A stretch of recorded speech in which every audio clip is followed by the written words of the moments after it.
ரிஷப் ஷெட்டி டைரக்ஷன்ல ரிஷப் ஷெட்டி, ருக்மிணி வசந்த், ஜெயராம், குல்சன் தேவையாலாம் நடிச்சு இப்போ தமிழ் டப்பிங்கோட தியேட்டர்ஸ்ல ரன் ஆயிட்டு இருக்க கன்னடா மைத்தாலஜிக்கல் டிராமா தான் காந்தாரா A Legend Chapter 1. இது 2022ல ரிலீஸ் ஆன காந்தாராவோட ப்ரீக்வல். காந்தாரா காட்டுக்குள்ள இருக்கிற சக்தி வாய்ந்த ஈஸ்வர பூந்தோட்டத்தை அடையணுங்கிற ஆசையில அங்க போற பாங்கரா ராஜா அது நிறைவேறாமையே இறந்து போயிடுறாரு. அவர் கூட வந்த அவரோட மகன் ஜெயராம் அவருக்கு அதை அடைய தைரியம் இல்லாம அவரோட மக ராஜா ஆகியும் எப்படியாச்சும் அந்த கனவு நிறைவேறுமான்னு ஆசையோட பயத்தால காந்தாரா எல்லைக்கு போகாம தன்னோட ராஜ்யத்துக்குள்ளேயே இருக்கிறாரு.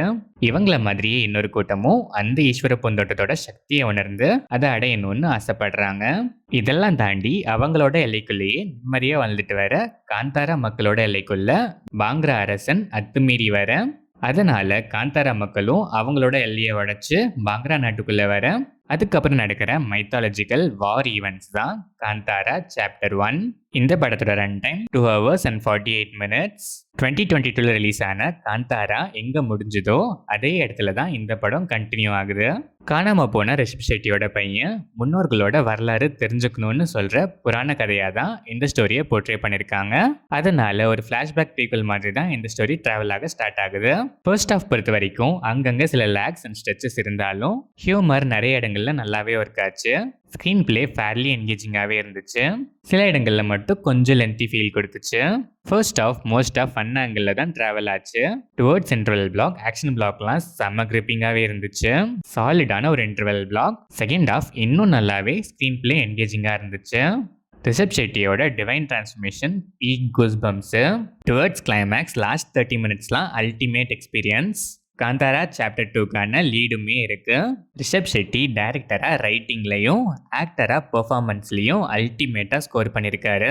ருக்மிணி வசந்த் ஃபர்ஸ்ட் ஹாஃப்ல அவ்வளோ இம்பாக்ட்ஃபுல்லா இல்லைனாலும் செகண்ட் ஹாஃப்ல சாலிடான ஸ்கோப்பு செம்மையா பெர்ஃபார்மும் பண்ணியிருக்காங்க. ஜெயராமோட ரோலும் நீட்டு, பெர்ஃபார்மன்ஸுமே நீட்டு. குல்ஷன் தேவையா அண்ட் அதர் ஆர்டிஸ்ட் எல்லாருக்குமே ஸ்கோப், கேரக்டர் ஆர்க்லாம் டீசெண்டாகவே இருக்கு. எல்லாரோட பெர்ஃபார்மன்ஸுமே நீட்டு. டெக்னிக்கலாக பார்த்தா இந்த படம் செம்ம ஸ்ட்ராங்கான ஃபிலிம் தான் கண்டிப்பாக சொல்லணும். சினிமாட்டோகிராஃபியில் விஷுவல்ஸ்லாம் சான்ஸே இல்லை, மிரட்டி இருக்காங்க.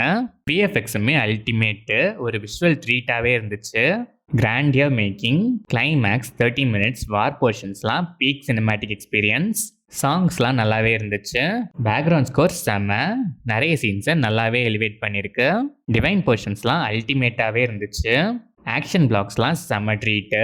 தமிழ் டப்பிங்குமே நல்லாவே இருந்துச்சு. ஓவராலாக பார்த்தா படத்தோட ஒன்லைன், அது கூட ஆட் பண்ண லேயர்ஸ், டீட்டெயிலிங்லாம் செம்ம. ஸ்க்ரீன் பிளேல சீன்ஸோட ஸ்டேஜிங் அண்ட் மேக்கிங்லாம் வேற லெவலில் இருந்துச்சு. நிறைய இடங்கள்ல கூஸ்பம் மூமெண்ட்ஸ்லாம் பேக்கடாக இருந்துச்சு. ஃபர்ஸ்ட் ஆஃப் டீசெண்டாக சில லேக்ஸ் இருந்தாலும் மோஸ்ட்டாக ஒர்க் ஆகிற ஹியூமர் ஃபன் ஆங்கிளில் நீட்டாகவே இருந்துச்சு. டுவர்ட்ஸ் இன்டர்வல் பிளாக் செம்ம கிரிப்பிங். செகண்ட் ஹாஃப் சாலிடாக ஸ்டார்ட் ஆகி டுவர்ட்ஸ் கிளைமேக்ஸ்லாம் கூஸ் பம்ப்ஸாக ஒரு பீக் சினிமேட்டிக் எக்ஸ்பீரியன்ஸாக ப்ரெசென்ட் ஆகி வந்திருக்க ஒரு வர்த்தான டிவைன் மைத்தாலஜிக்கல் ட்ராமா தான் Kantara Chapter 1. Scene staging and making கொடுக்குற எக்ஸ்பீரியன்ஸ்க்காகவே கண்டிப்பாக மிஸ் பண்ணாமல் இந்த காந்தாரா மக்களை ஒன்ஸ் தியேட்டர்ஸில் விசிட் பண்ணலாம்.